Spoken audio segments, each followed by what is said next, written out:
il y a ce qui est accessible à la connaissance par la raison et par les sens. Cela relève de l'ordre du connaître. Et il y a ce qui se trouve au-delà de la raison et au-delà des perceptions sensibles, et cela s'appelle la métaphysique ou la religion. Dieu relève de la religion, on ne peut pas le connaître. On peut éventuellement l'imaginer comme un principe nécessaire pour expliquer les phénomènes empiriques. C'est la formule de Kant. Mais on ne peut pas le connaître, et il relève de l'ordre de la pensée. Et lorsqu'on dit que les hommes se sont massacrés au nom de Dieu, c'est une erreur. Ils se sont massacrés au nom des représentations qu'ils en ont. Ce qui ne change pas grand-chose pour ceux qui sont morts, parce que le sang est toujours rouge. Mais les êtres humains ne se sont pas massacrés dans l'histoire au nom de Dieu, mais au nom de la représentation qu'ils en avaient, et cela continue aujourd'hui. Ce n'est pas de ces transcendances-là, bien entendu, monsieur, qu'il est question pour nous.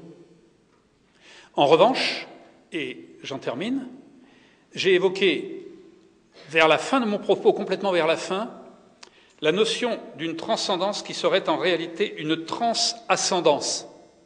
C'est-à-dire que ce n'est pas un principe extérieur et autre qui s'exprime, c'est l'être humain qui lui-même, dans un mouvement de transascendance, s'exprime pour construire de lui-même un projet qui ne veut pas se réduire à sa seule matérialité physique, biologique et humaine. Ne donner à l'être humain comme projet et ne le réduire que à ce qu'il est déjà, je trouve que c'est un peu court.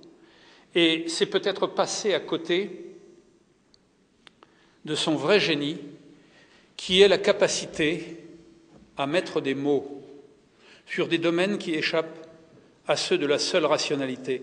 Je pense à une formule de Marcel Proust, rien à voir avec un maçon, génie de la littérature en revanche, et qui est la suivante.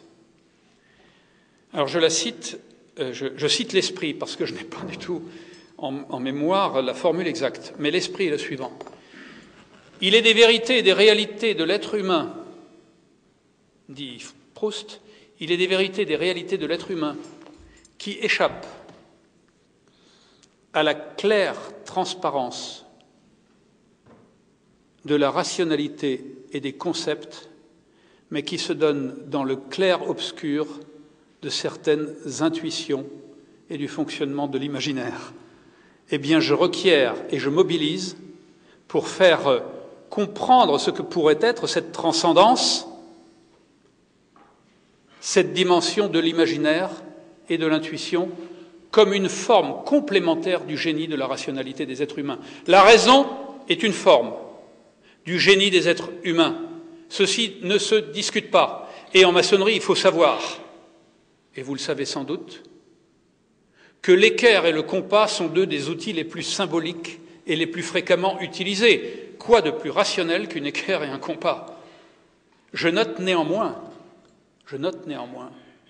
que ces outils d'une formidable rationalité ont permis à des êtres humains, dont je ne partage pas la foi religieuse, mais dont j'admire la puissance créatrice, que ces outils, l'équerre et le compas, ont permis à des êtres humains au Moyen-Âge d'élever les édifices les plus spirituels en couvrant l'Europe de ce blanc manteau des cathédrales qui a été évoqué par Charles Péguy.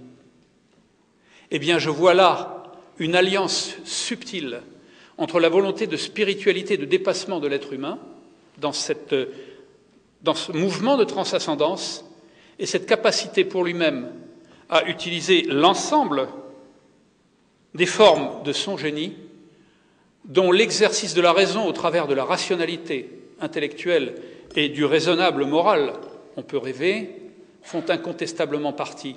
Je vois la vie de l'être humain dans un triangle qui est celui-ci.